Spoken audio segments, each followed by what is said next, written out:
Guys welcome back to my channel. പൂ പറിക്കാൻ പോവാണ്. പൂ പറിക്കാൻ തൊട്ടപ്പുറത്ത് തന്നെ. അപ്പോൾ ഇന്ന് തിരുവോണത്തിൻ്റെ പിറ്റേ ദിവസമാണ്. അപ്പോൾ ഞാൻ ഇതിൻ്റെ ഒരു വീഡിയോ എടുത്തു വെച്ചിട്ടുണ്ടായിരുന്നു. അപ്പോൾ ഞാനിത് ഷെയർ ചെയ്യാമെന്ന് വിചാരിച്ചിട്ടാണ് ഇപ്പോൾ അപ്ലോഡ് ചെയ്യുന്നത് കേട്ടോ.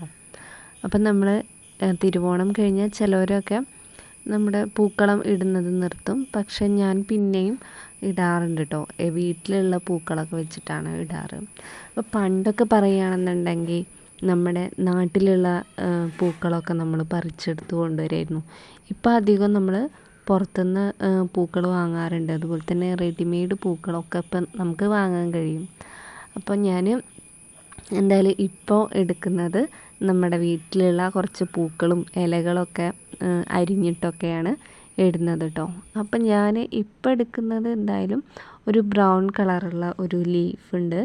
അതുപോലെ തന്നെ നമ്മുടെ കൃഷ്ണകിരീടം എന്ന് പറയുന്ന ഒരു ഫ്ലവർ, അത് നിങ്ങൾക്കൊക്കെ അറിയായിരിക്കും. ഈ കാണുന്നതാണ് ഈ ഒരു ചുവന്ന കളറിൽ കാണുന്നത്. പിന്നെ ചെമ്പരത്തി ഉണ്ടായിരുന്നു. പിന്നെ അതുപോലെ തന്നെ ഒരു മഞ്ഞ കളറിലുള്ള ഒരു എന്താ പറയുക, അങ്ങനെ നീളത്തിലുള്ളൊരു പൂവും കൂടി ഉണ്ടായിരുന്നു കേട്ടോ. പിന്നെ എൻ്റെ വീടിൻ്റെ മുറ്റത്ത് നിൽക്കുന്ന ഒരു പച്ച ഇലയും കൂടി നമുക്ക് കിട്ടിയിട്ടുണ്ട്. അപ്പം ഞാൻ അതൊക്കെ വെച്ചിട്ടാണ് പൂവിടുന്നത്. വലിയ എന്താ പറയുക, വലിയ പൂക്കളൊന്നുമല്ല, ചെറിയൊരു പൂക്കളാണ് കേട്ടോ. അപ്പോൾ ഉള്ള പൂക്കൾ വെച്ചിട്ട് നമ്മൾ ഇടുകയാണ്. വീട്ടിൽ നിന്ന് ഉപയോഗിക്കുന്ന പൂക്കൾ മാത്രമേ ഉള്ളൂ. അപ്പോൾ നമുക്ക് എന്തായാലും ഇത് ഇട്ട് നോക്കാം. എങ്ങനെ ഉണ്ടാവുമെന്നൊന്നും എനിക്കറിയില്ല. എനിക്ക് വയ്ക്കുന്ന രീതിയിൽ ഞാൻ ഇടാം കേട്ടോ. പിന്നെ എങ്ങനെ ഉണ്ടായിരുന്നു നിങ്ങളുടെ ഓണം? ഈ പ്രാവശ്യത്തെ ഓണം എല്ലാവരും ആഘോഷിച്ചു എന്ന് വിചാരിക്കുന്നു. അപ്പോൾ ഇപ്രാവശ്യം നമുക്ക് വലിയ ആഘോഷമൊന്നുമില്ല. പക്ഷെ എന്നാലും നമ്മൾ ചെറിയ രീതിയിൽ നമ്മൾ ഓണം ആഘോഷിച്ചിട്ടുണ്ട്. അപ്പോൾ നമ്മൾ ലൈഫിൽ ഒരുപാട് എന്താ പറയുക, നല്ല കാര്യങ്ങളും അതുപോലെ തന്നെ കുറച്ച് ബാഡായിട്ടുള്ള കാര്യങ്ങളെല്ലാം നമ്മളെ ലൈഫിൽ കടന്നു പോകും. അപ്പോൾ അതിൽ ഇങ്ങനെയൊക്കെയുള്ള ആഘോഷങ്ങൾ നമ്മൾ ആഘോഷിക്കണം എന്നാണ് എൻ്റെ ഒരു അഭിപ്രായം കേട്ടോ. അതായത് ഒരുപാടൊന്നും ആഗ്രഹിക്കുന്നില്ലെങ്കിലും നമ്മൾ ഹാപ്പി മൊമെൻറ്റ്സ് ഒന്നും നമ്മൾ വിട്ട് കളയാതെ അത് നമ്മൾ മാക്സിമം ഹാപ്പി ആയിട്ട് തന്നെ ഇരിക്കാൻ നോക്കുക. അതുപോലെ തന്നെ അത് എൻജോയ് ചെയ്യുക. അതുപോലെ തന്നെ കുഞ്ഞു കുഞ്ഞു കാര്യങ്ങളാണെന്നുണ്ടെങ്കിൽ അതിൽ ഹാപ്പിനെസ് കണ്ടെത്തുക.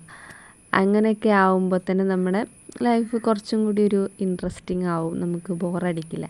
അപ്പോൾ ചിലവരൊക്കെ അതുപോലെ തന്നെ ഓണം ഒക്കെ സ്കിപ്പ് ചെയ്ത് കളയുന്ന ആൾക്കാരുണ്ട്. ഓണത്തിന് സദ്യ ഉണ്ടാക്കില്ല. അതുപോലെ തന്നെ ചിലപ്പോൾ പൂക്കളം ചിലപ്പോൾ 1-2 ദിവസം മാത്രം ഇടുന്ന ആൾക്കാരൊക്കെ ഉണ്ട്. അപ്പം നമ്മൾ ഇങ്ങനെയുള്ള കാര്യങ്ങളൊക്കെ നമ്മൾ ചെയ്യുമ്പോൾ നമുക്ക് കുറച്ചും കൂടി ഒരു ഇൻട്രസ്റ്റിംഗ് ആവുമെന്നാണ് എനിക്ക് തോന്നുന്നത് കേട്ടോ. അപ്പം ഞാൻ എൻ്റെ ഒരു തോട്ട് മാത്രമാണ്.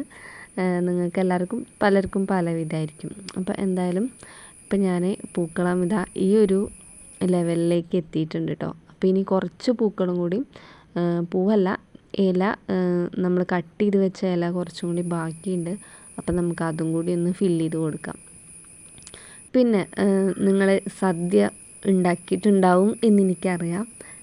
സദ്യയിൽ നിങ്ങൾക്ക് ഏറ്റവും ഇഷ്ടമുള്ള സദ്യയിലുള്ള വിഭവം ഏതാണെന്നുള്ളത് നിങ്ങളെന്തായാലും കമൻറ്റ് ചെയ്യൂ. പിന്നെ അതുപോലെ തന്നെ നിങ്ങൾക്ക് ഇഷ്ടമുള്ള ഫ്ലവർ ഏതാണെന്നും കൂടി കമൻറ്റ് ചെയ്യാൻ മറക്കല്ലേ. ഈ ഓണത്തെ മനോഹരമാക്കിയ എന്തനുഭവമാണ് നിങ്ങൾക്ക് ഈ പ്രാവശ്യം ഉണ്ടായത് എന്നുള്ളത് നിങ്ങൾ കമൻറ്റിലൂടെ ഷോർട്ടാക്കിയിട്ട് നമുക്ക് അയച്ചു തരണം. അതുപോലെ തന്നെ അപ്പോൾ ഇന്നത്തെ വീഡിയോ ഇത്രയേ ഉള്ളൂ. അപ്പോൾ നിങ്ങൾക്കെല്ലാവർക്കും നല്ലൊരു ഓണം ഉണ്ടായിട്ടുണ്ടെന്ന് വിശ്വസിക്കുന്നു. അപ്പോൾ നെക്സ്റ്റ് വ്ലോഗിൽ കാണാം. ടാറ്റാ, ബൈ.